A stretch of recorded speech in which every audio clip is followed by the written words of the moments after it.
Burke, and Ms. Heather can to go through the budget workshop. All right, yes, thank you and good afternoon.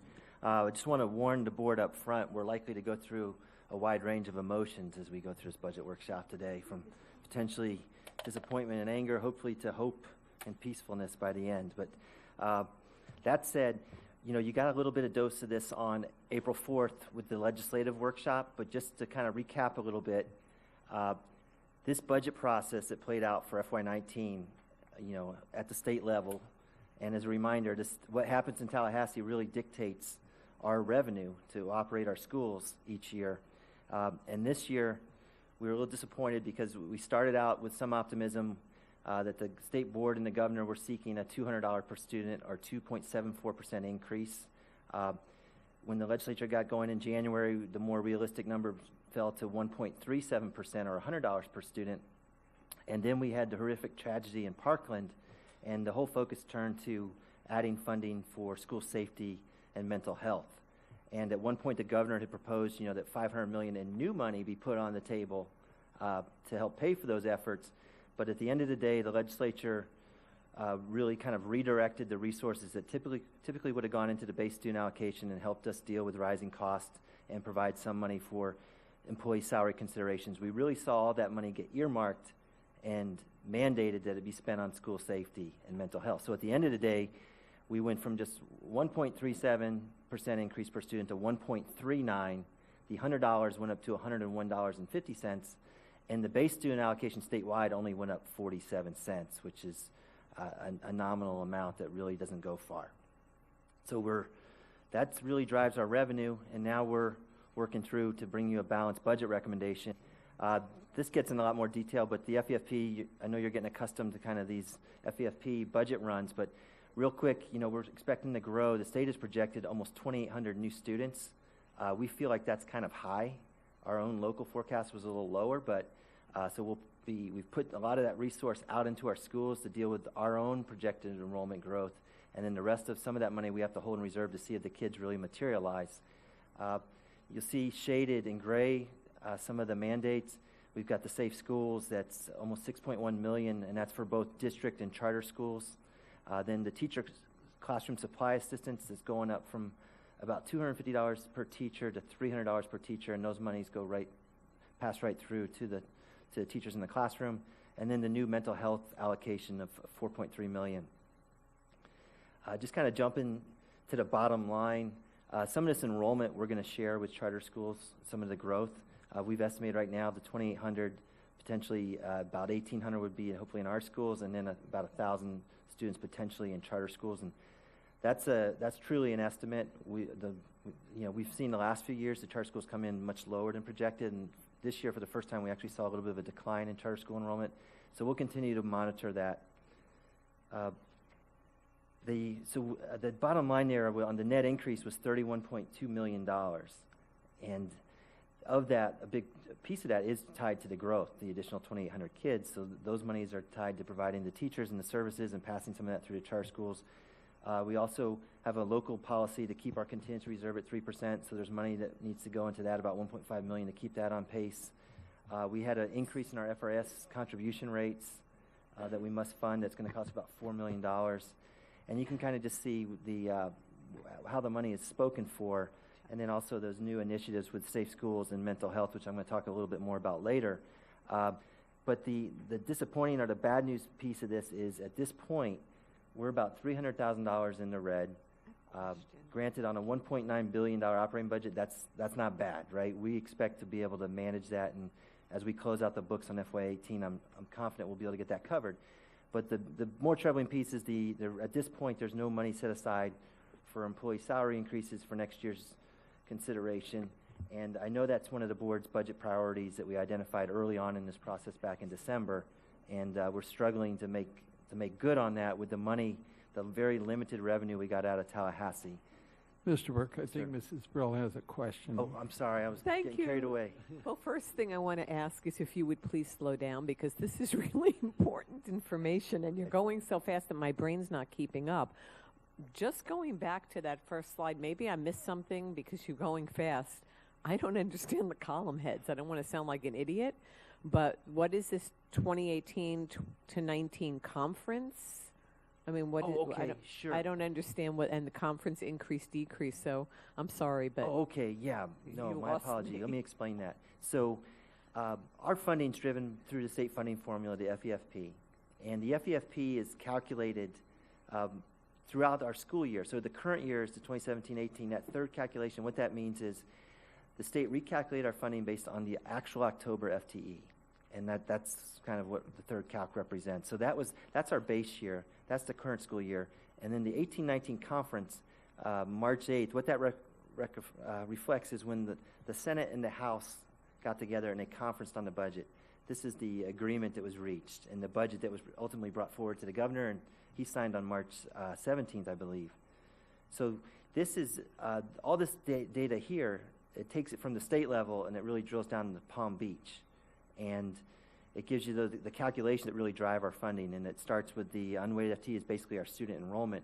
Weighted FTE is we do have some program cost factors for the ESE and the ELL students and a little bit for vocational programs. And I'll just point out real quick, you can see that base student allocation. Statewide, you know, it's still at $4,200. It's going up just 47 cents. We do still have the benefit of the district cost differential, and so we get like a 4.3% kind of positive adjustment to that base student allocation. And so as a result for us, we're actually seeing our base student allocation here in Palm Beach County go up $2.17, which unfortunately still that doesn't go real far.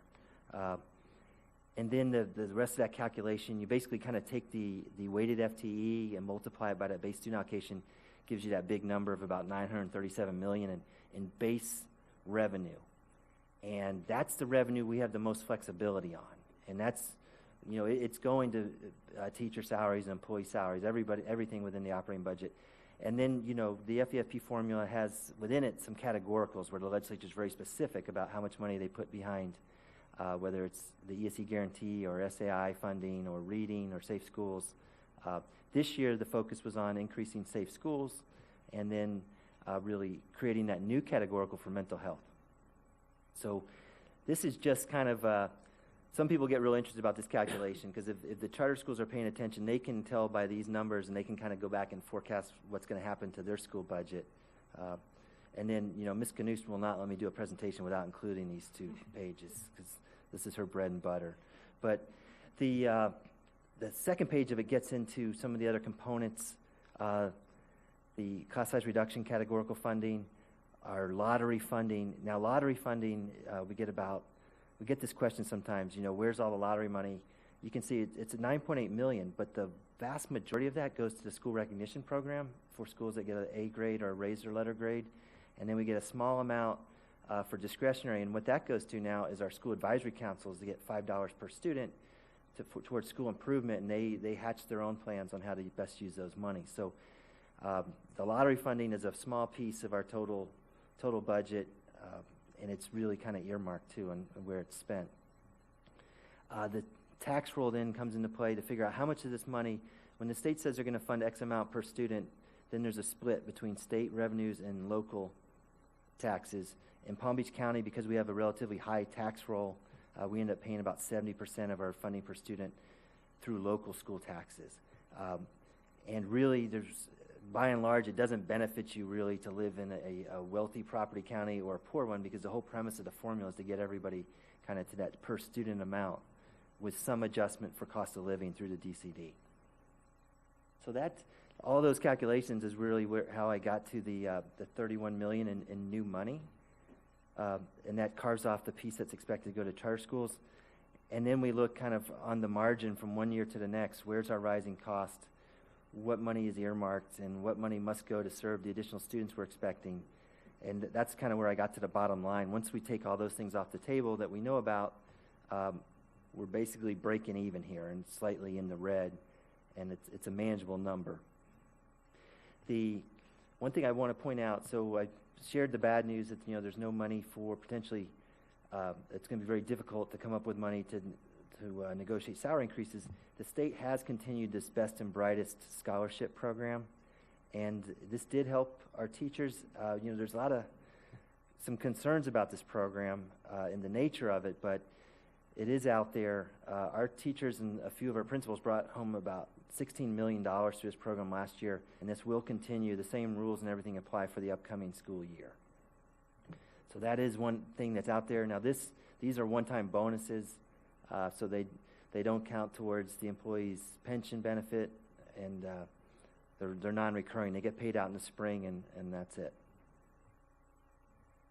We always, at this time of the year, we still got a ways to go with the budget, but we keep an eye on our enrollment projections. We'll be waiting to see which schools will be required on that low 300 list to have the extended day.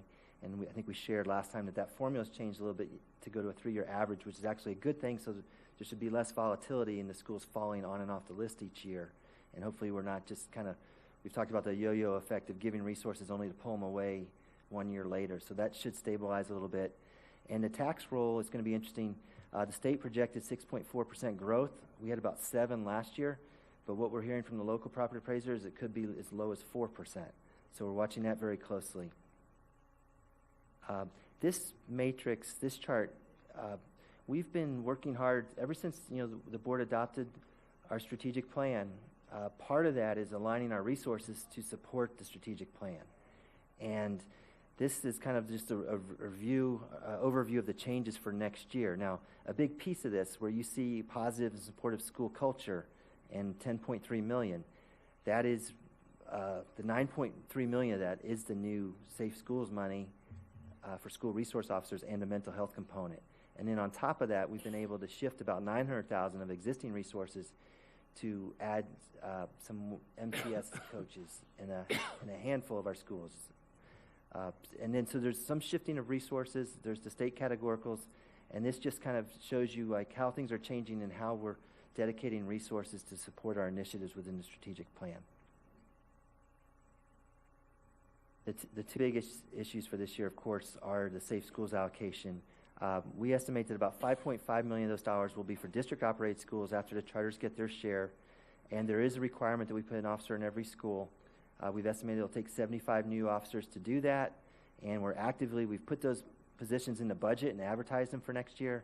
We're actively recruiting, but there is, in all likelihood, we will not be able to find 75 qualified officers for the start of school on August 13th. So we are also working with our sheriff and the other municipalities that have their own police departments to work out potentially contract arrangements where they could augment our force as needed until we can fully staff up, and that we'd pay for that service. So we'll continue to keep the board briefed on that. It is imperative we get those agreements in place, because otherwise I think we'll struggle to meet that mandate to have an officer in every school. And just a little on the money, so we're getting $5.5 million. That comes very close to covering a lot of the costs of those new officers, the salaries and benefits, but it's not going to provide everything we may want. If you really look at outfitting the officer with all their equipment, and this assumes that the current starting salary, if you're going to provide a vehicle, that cost could rise to as much as $8.7 million, so over $3.2 million more than the state's providing. At this point, our focus is on getting the officers hired and staffed, and we're going to have to kind of worry about the vehicles later, but so there's some limitation. And then on the mental health, our share is $3.9 million.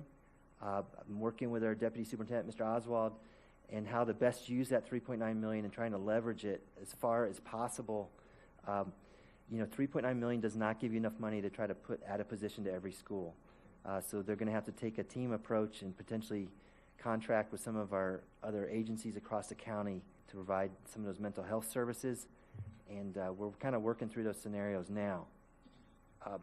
But there are requirements on the mental health side too that, we have to have a plan by August 1st.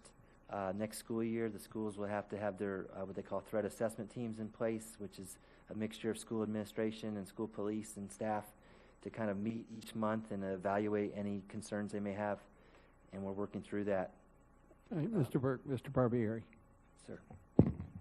Mr. Burke, has there been any discussion in Tallahassee about what happens after the first year? I mean, they're giving us money to hire 75 officers, or almost enough, and then we have to absorb that cost in the budget next year? Is there any discussion up there about them continue funding these officers that we're supposed to hire? there's no positive discussion that's going to probably lead to more money. There's concerns being expressed across the state. Palm Beach County is in much better shape than a lot of other districts because we were starting from a place where we had already made a considerable investment in having our own police department. So we're not starting from zero. We only need 75 officers. There could be districts that need, luckily we don't need 187, or the money wouldn't even touch it. So we're in a little bit better shape, but what they also hold up as an option if you're worried about the money is we've got that Guardian program that is potentially at a lower cost, but there's a lot of reservations, and our board's already taken a position, that we're not interested in arming people other than police officers. But I haven't heard any good news on that front. All right, Mrs. Brill. I know this is an update, but are you going to give us exact figures or come back to us with exact figures of what our shortfall is and how, under our current budget, we're going to address it in terms of the security and in terms of the mental health piece? Yes, we will be coming back. The board will be asked to adopt a tentative budget, I believe August 1st, so we'll have much more detail at that point. We are working hard to try to work within the money available, and some of those contract arrangements would need to be negotiated. So those conversations are taking place, but I don't have hard numbers yet to tell you.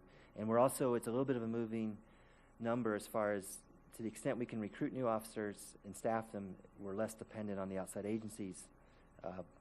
So it may even, some of this may be an estimate right up until the start of school, but we will tighten it up. Just as a follow-up, I know that you're working hard to work within the money we have, but we obviously have to work within the money we have. We have to do better than trying. And I know you said you worry about vehicles later, but I think we have to plan that now also, as well as the officers, because that's going to be a part of it. It is. We've never guaranteed that every officer would have a vehicle. We've with the reductions to our capital millage, that really hampered our ability to buy more vehicles. The sales tax did provide some relief, but it would be very hard within the current revenue constraints to try to provide vehicles to the entire force. I'd have to bring back a series of unpopular alternatives. Well, final follow-up is that maybe that could be a part of the MOUs that you're working on with the other municipalities and the sheriff. The contractual arrangements would include a vehicle. Yes, that would be a piece of it. It's more on our side. Mrs. Andrews. Thank you. And we were talking about that pot of money for the Guardian program that we're not participating in. Are we actually working with the other school boards and superintendents to see how we can get some of that money so that we can purchase some supplies and equipment, additional updated equipment for our police department? That is a push across the state. No one really expects the entire $67 million to get spent, so the superintendents have been very outspoken about, once you determine how much is left over, let's free that money up and put it into the safe schools allocation to provide more law officers or help with some of these other costs we're talking about. All right, so just on the timeline, the budget process is a marathon. It's not a sprint, but we've got about 6 months behind us, and things will heat up over the summer as we close out FY18 and go through the whole truth and millage process as we set the tax rates. Well, actually, the legislature has set them for you, but as we bring those to the public and hold our 2 public budget hearings in August and September. There's also a very significant piece of our budget that's time sensitive, and our current operating budget since 2010 has been dependent on a voter-approved millage levy for school operations. And you may recall the quarter mill. Of course, the legislature at one time, the board had the authority to levy that quarter mill for critical needs. In 2010, we were required, if we wanted to maintain that millage, we had to go back and ask the voters to approve it. And our Palm Beach County was very supportive. They passed it by 66.45%. And the maximum duration you can levy that millage is for 4 years. So we were back in front of voters in 2014, and we had even stronger approval at 79%. Also, though, on the ballot in 2014, you may recall the Children's Service Council was up for the renewal of their whole agency. And I think that benefited the 2 campaigns. Both were so important to children. The Children's Service Council did a lot of work to help educate the community, and I think I attribute some of that spike to their work. But this quarter mil is critical to us. It's 650 teachers. It's expected to generate $48 million next year, and it's imperative we get back to the voters and, at a minimum, give them an opportunity to renew that, because it supports the fine arts, the choice programs, the career and technical ed, and we know our community values that. The ballot language from last time in 2014 is just provided there. I don't think you guys are familiar with it. The one thing I do want to remind the board about is the statutory authority that's granted to the school board for these type of referendums for school operations. They're capped at 4 years. The board can actually go to the community and ask for millage levy to bring them up to the 10 mil cap. In Florida, there's a 10 mil cap on taxing authorities for the county, for the cities, for school districts. We're nowhere near the 10 mil cap. But typically what you'll see districts do, and we've seen Orange County do it, we've seen Sarasota do it for a long time. More recently, Manatee just passed one in March. They'll levy up to a full mill. They'll levy a full mill for school operations. And I think it's important as we contemplate this to look at our recent history with our taxes. I've been telling you a big driver in the state budget the last 3 years has been the insistence to roll back our school tax rate. This was led by Speaker Corcoran. We saw it play out for 3 years, and as a result, you can see in the red number there, the required local effort, the biggest component of our school taxes, has been reduced 0.925 mils. So we're almost down a mil just in these rollbacks to the RLE. That may not, 0.925, that doesn't sound like a big number to you. When the way that plays out, if you were to look at restoring 0.925 mils for FY19, that would bring in about $1.7 billion statewide for education, or $178 million right here in Palm Beach County. So these little, chipping away at the millage has a dramatic impact on the revenue available. Just going back a little further in history for Palm Beach, specific to our tax rates here, when the quarter mil first, when it was approved from FY12, and you can see it there on the voted operated millage, but look at our total millage levy. At that point, we were at 8.18 mils. And now in FY19, the millage rate you'll see this summer is going to be about 6.576 mils. So we're down over 1.6 mils in a relatively short period. And again, we're well below the constitutional cap. So I believe these taxes, they truly are historically low, nowhere near the 10 mil cap. And we're seeing the results of this kind of ongoing tax cuts. Governor Scott is wrapping up his 8 years as governor for Florida. I've been paying attention to some of his comments as he kind of looks back and says of all the things he's done for education. I think truly the best measure of that is to look at how has our funding per student truly changed since he took office to when he will wrap up here for FY19. And the total increase on a per student basis was 7.37%, but that's over 8 years. So it's less than 1% a year. And then also you got to think when Governor Scott came in 2000, January of 2011, so his first budget was really FY12, we were in the height of the recession. So this growth is even from a very depressed point. If I go further back to pre-recession numbers, we've only grown 1.4% over over a 10-year plus span. And our rank has fallen from 39th in the country to 42nd as of FY15. Now, his legacy will really not be cemented until we have the national comparison for FY19, but I suspect Florida may fall closer to the bottom. And I just mentioned this, so yeah, Florida 42nd in the country as of FY15. We're the national average is $11,392. We're about 22% shy of that at $8,800. That $2,500 per student, shy of the national average, equates to $482 million a year. So it is a concern for Florida and the direction we're headed. And then inflation has played a part too. This chart goes back to pre-recession. The state was at $7,306 per student. For the school year we just finished, we got to $7,296. You would need to be at $8,137 to truly cover the cost of inflation over that 10-year span. And for next year, the funding is going to be about $7,400 per student for FY19. So we'll finally get back above where we were 10 years ago, but we're going to be nowhere close to dealing with inflation And that's why we're in this kind of perennial struggle to balance our budget and to provide meaningful salary increases to our employees. Teacher salaries in Florida are 36 in the country, so that's doing a little better. I think that shows the efforts of Florida school boards to prioritize teacher salaries despite funding at the 42nd rank. But if you look at our teachers, they're earning on average just under $49,000, and that's based on teachers that have an average of 11 years of experience. And the national average is $57,379. So they're about 15% off the national average, or nearly $8,400 per teacher, which is considerable.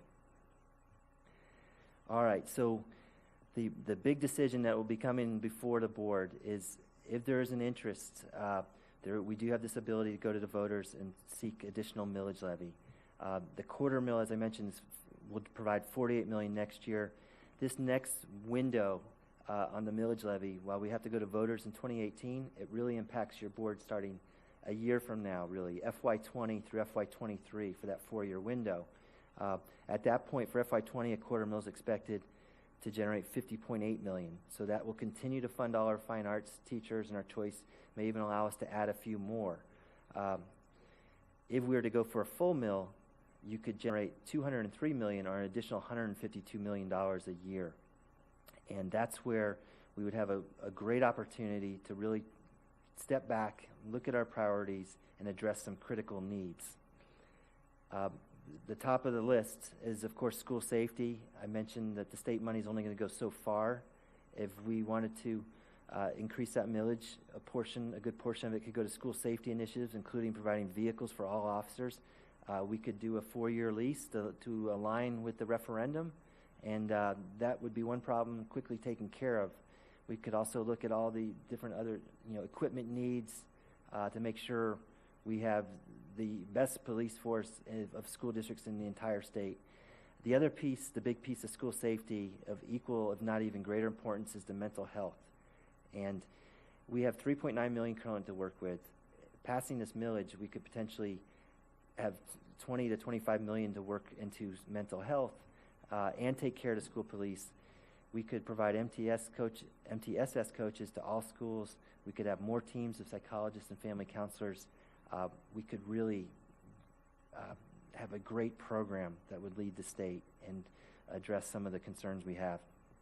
And then we would, of course, continue the fine arts piece and the teachers. And then you may recall when we bargained with our teachers union last year, there was a big concern about the compression of our teacher salaries. And it's a real concern. We agreed through that last contract to have a joint committee of the CTA leadership and their team, along with the district team, to really study that issue and develop recommendations. And what we've seen over the years is, our starting salary not too long ago was about $36,000. And over the last several years, we've raised the starting salary to $41,000. And where we're seeing the pain point is that the teachers that may have came in at $36,000 7 or 8 years ago, they're now sitting at maybe $43,000 or $44,000. They're not much further ahead than the folks coming in brand new at $41,000. So we do have this true compression where a lot of our teachers are kind of on the front end of that salary schedule. A full mill levy would allow us we dedicate about half that levy to retaining teachers. We are having trouble keeping teachers in the profession, especially in Palm Beach County. If they get 4 or 5 years into their profession and they want to start a family, they realize it's very expensive to live here, and often we lose them to other parts of the country or to other professions. And there's enough. This would be able to significantly impact compensation for our teachers. We feel like there needs to be some anchor points in the future for teachers that they can look at and say, look, if I stick it out 5 years, I would be entitled to a retention supplement. And some of the recommendation, we're still tightening this up, but you could do, potentially there's enough money, you could do a $5,000 retention supplement once you get to 5 years, and as much as $10,000 when you get to 10 years. And so there's some real upsides to considering this additional millage. And we're not asking the board for any action at this time, but I just want you to think about the possibilities and how it could help us meet our budget priorities. Of course, we've got to talk about the impact on our homeowners, our property owners in Palm Beach County. That current quarter mill equates to $25 per $100,000 of taxable value. 1 mil basically equals $1 for every $1,000 of taxable value. So if we were going to go from a quarter mil to a full mil, that's basically an additional $75 for property owners per $100,000 of taxable value per year. And then we just broke down, so it's on a, you want to break down that $75, that's could be about $6.25 a month or 21 cents a day. Now granted, a lot of our property owners are going to own homes that are worth more than $100,000 in taxable value, so you may have to multiply that a couple times. But that gives you a feel for what that impact is on homeowners. I would try to remind homeowners that they have enjoyed tax cuts for 3 years, and while it is technically a tax increase, you could argue this is in somewhat a restoration to meet our priorities. Mrs. Brill. I'll wait till Okay. Okay, so I'm just about done. I appreciate your patience. A lot to cover today.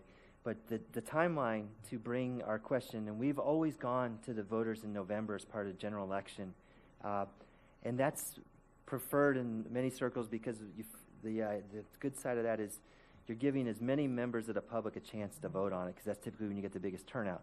So that timeline looks like we would come back to the board on June 20th with a recommendation to either continue the quarter mil or to go for more along with a spending plan. And that decision would be on June 20th. Then there's a requirement that any ballot initiative must pass through the county commission. So we would be on their July 10th agenda to get their approval to place it on the ballot. Their approval is very limited. They're not, it's a ministerial process. They're not really weighing in on the merits of the ballot language or anything. It's just procedural that we need their approval then to take the final step, which is to provide it to our supervisor of election. And for the November 6th election, she will need that ballot language by August 24th. So that's the path we're on. There has been some talk, there will be an August primary. There's some pros and cons, mainly because of the Constitutional Review Commission and the length of the ballot we expect to see, or we will see in November. But in the final analysis, we feel like the larger the turnout, the better for our school district. It also gives us a runway and some time to educate community and take advantage of starting the school year and being able to educate our parents, our employees, the community at large, and really make our case, particularly if we're going to go for additional millage, on why it's so critical to us and what they could see in terms of benefit from making that investment. So that concludes my presentation. We're happy to take any questions, Chairman Shaw. Questions. Mr. Burke, one quick question on the timeline and the ballot language. Is there an option that we could have 2 questions, one of them being on the quarter mil to continue what we already have, and then a second question on the additional 3/4 mil? Unfortunately, there's not. I've verified that, but the board is only permitted to present 1 question to the voters, and it's also, you can only do that once every 12 months. Okay. So, all right. You and could, the timeline?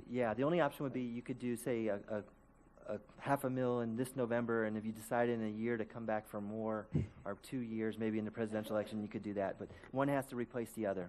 Mrs. Brill. I love how you snuck in that $500,000 instead of the $250,000 this November. But anyway, I just wanted to share my thoughts and just tell you that, I do fully understand that we have to do the $250,000 in November.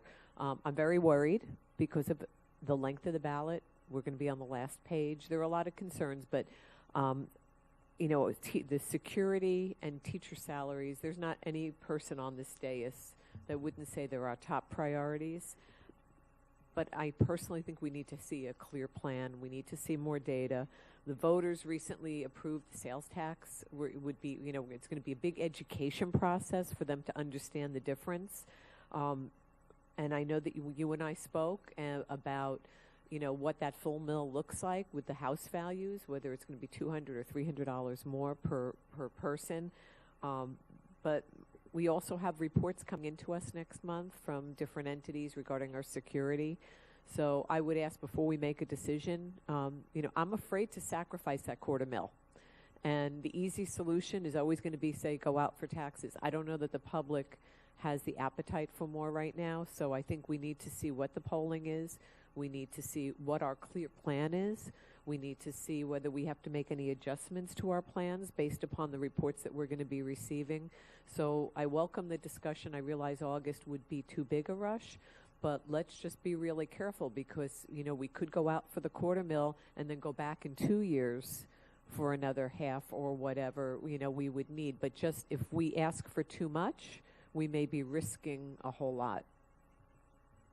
Yes. Mrs. Andrews? Thank you. And Mr. Burke, when I spoke with you, it was clear that today we're just actually in the discussion mode and you are actually doing some background work. Now, we've been talking about this for a while. This is just not new, this presentation today. Can you tell me what kind of research and information you've already done so far? I know we still have a way to go, but can you give me a little backup of what we've learned so far about investigating this opportunity for our teachers, for the security? Yes, right, and I appreciate all the comments, and I share this, you know, we have to really analyze this decision, and the risk versus reward is great, and, you know, we are heavily dependent on that quarter mill. I would hate to see us have to try to balance the budget without it, and we've got 650 jobs on the line, so I fully appreciate that. So a lot of thought is going into this. You know, the other side of it is, this is the only opportunity for the school board to bring more revenue into the district. And I know there's you know, when you look at the community's expectations for safety, or when we face our own teachers and, you know, as disappointed as we are with the legislature and their inability to provide meaningful increases, this is kind of the only avenue we have if we really want to change the course of our school district significantly on the financial front. Part of this process, right, we need to go out to the community a little bit and test the waters and see what support is there. And that's what we'll be spending our time doing between now and June 20th. So the superintendent and I can come back to the board and say, you know, we've heard from the public and we think there's an appetite. They understand the importance. If that support does not materialize, then our focus would immediately shift to just, well, we really need to hang on. Please at least continue the quarter mill for the fine arts. I don't think anybody would want to live through those budget cuts. And those teachers are having a huge impact on our students. You know, the whole reason we're in this, we made the decision back in 2010 to safeguard the fine arts programs in art, music, and PE and choice, because we were watching districts around the state deal with the recession and cut those programs. So I think it was a wise thing to do, to say, look, we're going to dedicate this millage to making sure that we don't find ourselves in that position. But with that, we have this every 4-year requirement to go back and get that continued. So it's a big decision. I fully appreciate it. It's been on the top of my mind for many months, and we're continuing to work through it. Mrs. Andrews? And just to follow up, we know we're not going to get any more money at this point in time from the Marjorie Stoneman Douglas Act. I mean, that has not been declared as recurring. So there's one other pot for campus hardening on the facility side. There was a one-time allocation of $99 million statewide. We are going through all the process of applying. It's basically a grant, and we have to do an assessment of each school facility by August 1st, and then we're eligible to apply, and we will be doing that. Ms. Brill mentioned sales tax. That's an excellent point. We need to remind people the sales tax was for strictly infrastructure and capital budget needs. It has nothing to do with operations. This is all about operations and running our schools. The sales tax was also in response to another kind of failure by the legislature when they cut our local authority from 2 mills to 1.5 mills in 2008 and 2009 and never did anything to restore it. We accumulated, you recall, $900 million in deferred maintenance. So we finally got again to the breaking point where we said, look, the only way to fix this is to turn to our local community. And Palm Beach County has a good track record of supporting our schools, and I'm hopeful the community will kind of rise to the challenge again. Just the last follow-up question, Mr. Shaw. It's really important that we contemplate this. I think it's truly critical that we get the quarter for our art, music, PE, and so on. But we've got to do the other piece. I mean, this security issue is a real issue. The money that we have received from the governor and legislature, we're thankful for that, but that's not going to meet our needs. We already know that. And when we're talking about recruiting and retaining teachers and teacher salaries, and we have no money at this point in time, we've got to do something immediately. So my suggestion right now to this board is to make sure that while we're contemplating, we know we have to go this route, that we start looking at some polling, we begin to look at people who can begin to help us develop a plan of action. And certainly there is a need out there, but I would like to see you come forth with some real concrete information on how we can take our next steps, because it's really important to educate the public, and we've done pretty well in the past and doing it ourselves with some additional help. But I see moving this next level, everybody in this building, everybody everywhere will have to do some additional work to make this sale, because it truly is for our children, our teachers, and the safety of our schools. So are you ready, everybody ready to kind of take this step? I think it's going to have to happen, but I don't want to wait for another month's board meeting or another weeks and weeks and weeks without you coming back and telling us what the atmosphere is out there. Absolutely. The work is underway, and with the board's calendar and with graduations, we may have to do some of that through individual meetings and updates through the superintendent, but we will make sure to keep you aware. Mrs. Brill. Thank you. And just as a follow-up, I mean, I know you are doing polling, so, you know, which is important for us to hear. So hopefully you'll be able to come back and, as you said, let us know if the polling looks good for an increase or if we have to stay with the quarter mil, because, as you said, we don't want to take a chance on losing that quarter mil. We have these other needs, but we've got to make sure before we take that step that we're not going to be basically throwing the baby out with the bathwater, as they say, if we move too quickly on something that the public doesn't have an appetite for. Understood. Any other questions? Mr. Barbieri. Yeah, thank you, Mr. Burke. I agree with Mrs. Andrews and Mrs. Brill. I had the opportunity recently to speak to the Greater Boca Raton Chamber of Commerce Board, and there was probably 40 or 50 business people in the room, and I told them how we hire, 1,000, 1,200 teachers every year, how we lose 50% of them the first 5 years, basically because we can't pay them enough to stay here. And I got a couple comments afterwards about why don't we pay our teachers more money, and I tried to explain to them. So there's really I know you guys are going to be addressing the Economic Council next week, but I think it's wider than that. I mean, there's a lot of business people in the county that don't understand, that don't have any information or knowledge that we do have to hire 1,000 teachers a year, and we are having difficulty finding qualified teachers, and that we don't pay them not because we don't want to, it's because we don't have the money to pay them. And then, in all the schools I've been visiting, because the PTA's been inviting me to come, and of course the parents are all concerned about security, and the question keeps coming, why can't you do this and why can't you do that, and why can't we have more psychologists in the schools and more mental health? And the question always comes down to, and my answer is because we just don't have the money. So I mean, there's a lot of demand out there, and I think we just need to make sure, as my colleague said, that we tell the story, that they understand that that we just don't have the funds to do everything that we need to do to make sure that we can keep quality teachers, that we can get the mental health issues under control, which has made obviously international news about mental health failings and how we haven't caught kids that are people that do these terrible things. So, I think we need to make sure that we tell a good story and we do it as quickly as possible, and that we get all the facts out there. And especially we're going to need the business community support on this, because I'm sure we can get teachers and parents to vote, but we need to get the business community behind us. So it's important that you get that story out to all, and maybe you should meet with each one of the chambers and proactively go out and try and find all the different business groups in the county and speak to every single one of them. Absolutely. I'll meet with anybody who will listen. I feel really strongly about this. One other thing I didn't mention, but I think it's relevant, is the Constitutional Review Commission has 13 ballot questions. One of those questions proposes that any future tax increase requires a 2/3 supermajority approval of the Senate, both the Senate and the House. So what that means, we've just gone through 3 years of no tax increases for school taxes.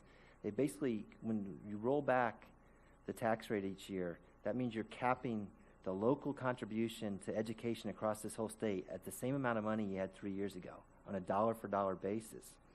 If that amendment passes, the odds are we will never see the local contribution grow into the foreseeable future.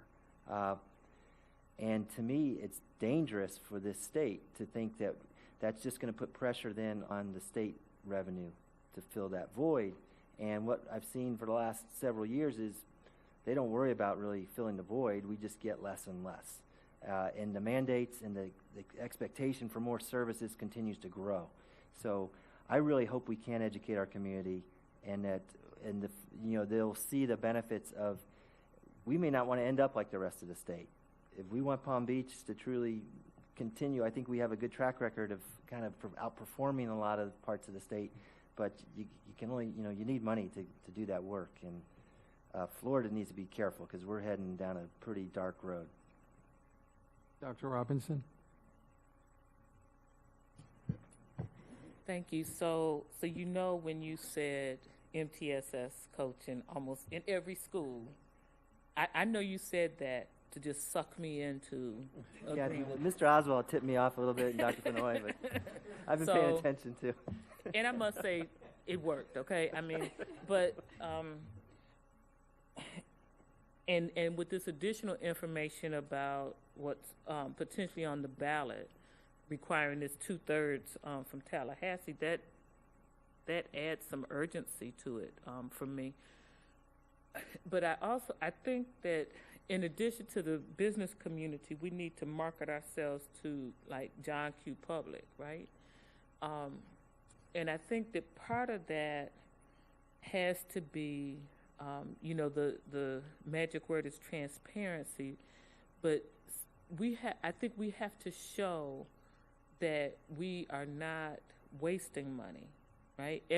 Everybody thinks that there's something there that could be cut that's essentially non-functional, that we could just cut and use that money to do these other things. I don't know what those things are, honestly. But I think that somehow in this we have to think about how do we share that with John Q. Public. And what's bouncing around in my head, and I know that this is really out of the box, but maybe it's even something where we just say, like, what do you think we could cut? So we defend ourselves, or maybe somebody has a magic question that we would go, but it wouldn't meet our need. But I'm just saying, I think we have to expose ourselves in a way if we're going to ask for this money essentially on the back of the sales tax. So I don't know how to approach that, but I think that we need to be clear we need to be truly transparent and open to criticism, suggestions, and that we truthfully and authentically respond. I agree, and I welcome that. And just real quick, I would offer people this if they're watching. I mean, our operating budget is 80% people, salaries and benefits. And the vast majority of that, 95% or something, is in our school sites. And because I've gone through this exercise with our school principals. So when you bring in the principals group and you say, who on your staff can you live without? Because that's where all the money is. There's no answer. There's no good answer, And a lot of those people are now required to be there for class size reduction requirements. If we want to continue to be accredited, we need to have media specialists and things like that. And we already know our counselors are spread too thin. So I'm confident we can have that level of transparency. I don't think we're going to have the magic question that says, hey, we just found, just to come up with a 1% raise, we need to find $10 million. That's a big chunk of people. And, I think we've got all hardworking employees. The big support departments are transportation and maintenance. We need those functions. So I'm open-minded to it, and I welcome the transparency, but I think it'll help build our case and our argument. Dr. Robinson? So along that line, I think also remember that people tend to frequently ask if we're top-heavy, right? Do we have too many people in this building or in other administrative positions? And I think as part of that marketing, we start comparing some metrics. You mentioned, for example, the guidance counselors, and we could say we have however many students per guidance counselor now. The recommendation is this: we are not wasting money there, right? Right. And so, and generally speaking, people seem to think that we're wasting money in people, in particular positions. And so I just think that we need to address that. I'm confident that we're not. I want more people Right. in specific places, but I think that we need to explain that, and to whatever degree we can find metrics, Okay. maybe from Council of Great City Schools, of course, but to whatever degree we can find metrics to compare, so they know we're really not, we're not top heavy. Maybe we compare the number of people in our, I personally think our curriculum department is short staffed, so maybe we compare the number of people per 10,000 students in our curriculum department to other districts. But I'm saying show the metrics to show that we are not, we don't have this people walking around with clipboards and drinking coffee and doing nothing. Yeah. Andrews. Yes, thank you for that. We'll do that. Thank you, and I think the transparency is really critical, but we've done a great job as we've spent the monies that the public has entrusted with us for our needs, art, music, and PE, the penny sales tax, all the kinds of things that the public has entrusted us with, we've done a good job. We've got to find a way to have a flow chart to show almost every referendum we've had here in Palm Beach County over the years and how well we've done with each. And certainly with the last penny, the penny sales tax, we can kind of talk about that right now because that's fluid and we're working that through as we speak, as well as where we're going with this money that the governor has given us. But I continue to think that we are going to have to get out of the box because we've been able to get this done with the public, with many of our administrators and our business people and so on. But we're going to have a cadre of people at every level, maybe an administrator in a group, as well as a teacher, a custodian, a bus driver. We can train people to go out and spread that message. And that's why I'm saying within 6 months, we've got a lot of work to do to get our people ready to go sell the message to the public. And I think when the public sees different people, Mr. Burke, I do believe in you, and you've been able to kind of keep us straight with what we're doing financially. But I think the public wants to see all of these other people, like the teachers, the art, music, and PE people. They need to be on these teams, as well as bus drivers. I mean, when we start talking about safety, our police officers need to be traveling in this team. Teams that will go to different locations. We're a big county, and we're going to have to be on the road in the evenings. You may not be able to go home every day for the next few months as we work through this process, because all of us will have a role to play, not just the administrative handle from this building or the principals. All of us need to get out there. Just putting the signs out this time around and doing a few visits, it's not going to work. We've got to think of a way to market ourselves with our human resources, too, in every corner of the Palm Beach County School District. I think people will see it and notice when all kinds of people are out there. Right. Any other questions? If not, thank you, Mr. Burke. Thank you all. You said any final comments you need to make? No, sir, I think we covered it. We'll be back in touch real soon.